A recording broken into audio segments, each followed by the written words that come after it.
Hope you all are doing well. I am Karan Bandal from Econos site, your one-stop shop for weekly insights and updates. On a weekly basis, I try to compile interesting economic news articles from India and around the world and draw some insights regarding domestic economic policies or even personal finance. So let's get started. Our first one is from Financial Express. It says Vedanta Group is planning an initial investment of $2 billion for the semiconductor unit. This investment can go up to $20 billion as company scales up this project. Now this unit is to be set up in the state of Gujarat. They are still looking at which other state is able to create an entire cluster of units. So first unit is going to Gujarat for sure, but some other states still have a chance to attract these guys. Now this is part of government's 76,000 crore rupees incentive scheme for development of semiconductors and display manufacturing ecosystem in the country. Vedanta Group has experience with making fab glasses in Japan, South Korea, and Taiwan. 20,000 people work for them. Now, this is a capital intensive business that needs a long gestation period.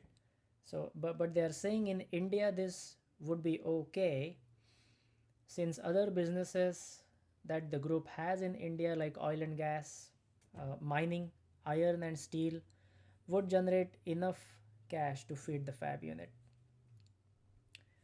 This is a big deal for India. If India can make technologically advanced electronic components domestically, India won't only serve a large domestic market, but they can also provide an alternative to China, which is what most Western nations are looking for at this point in time to safeguard their supply chains.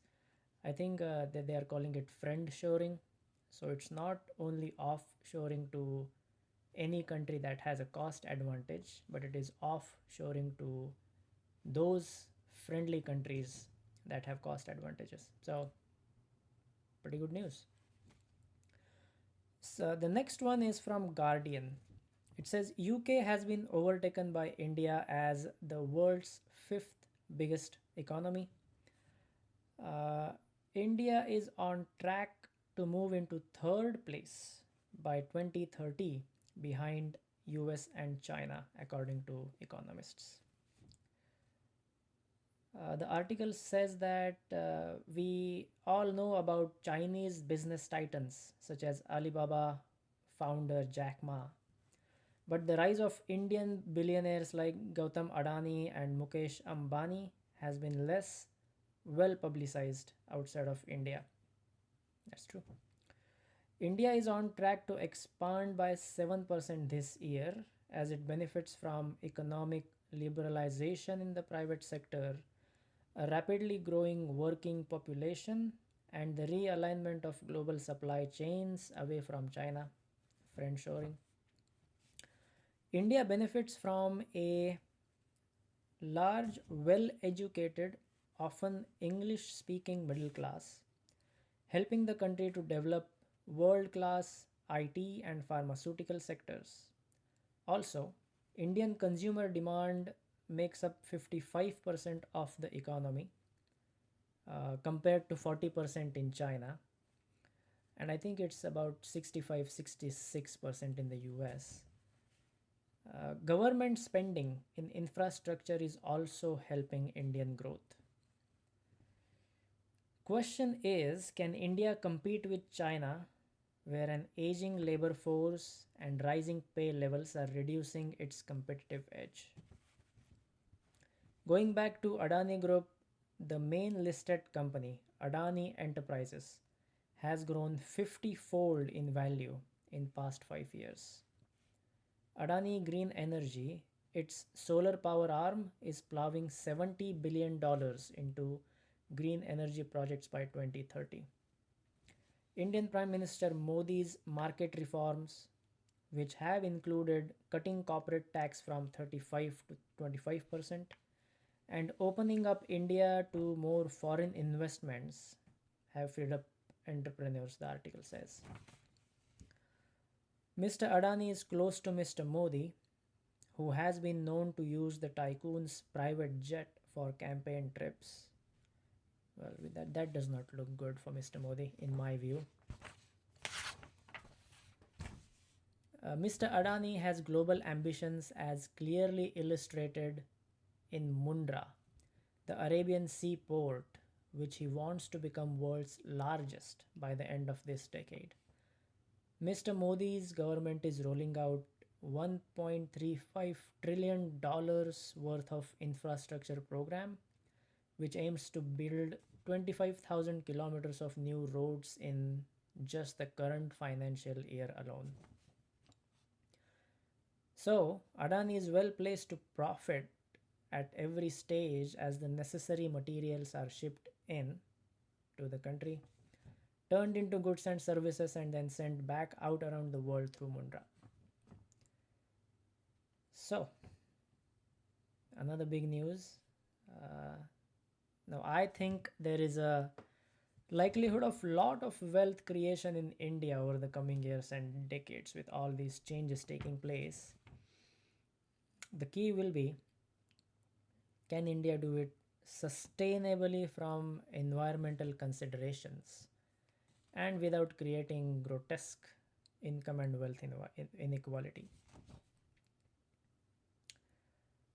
Our last one is from Economic Times. It talks about impacts of Western inflation on Indian exports. High inflation in the US and Europe has damaged the purchasing power of the consumer there, especially when it comes to discretionary items. US and European importers of merchandise like bags, apparel, that is clothing, and jewelry are asking their Indian suppliers to ship cheaper products.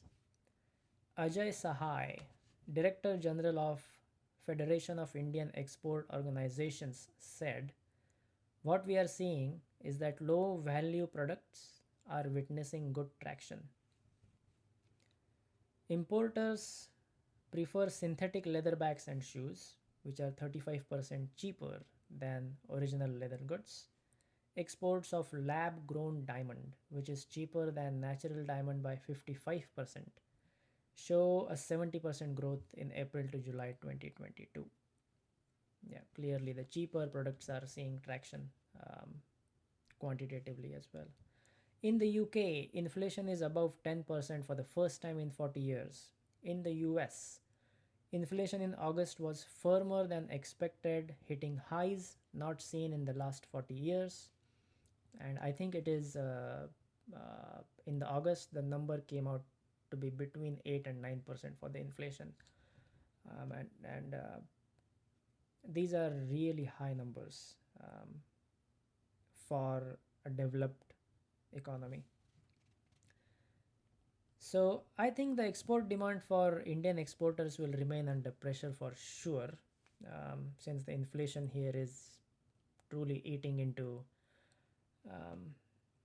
discretionary spending ability of consumers here.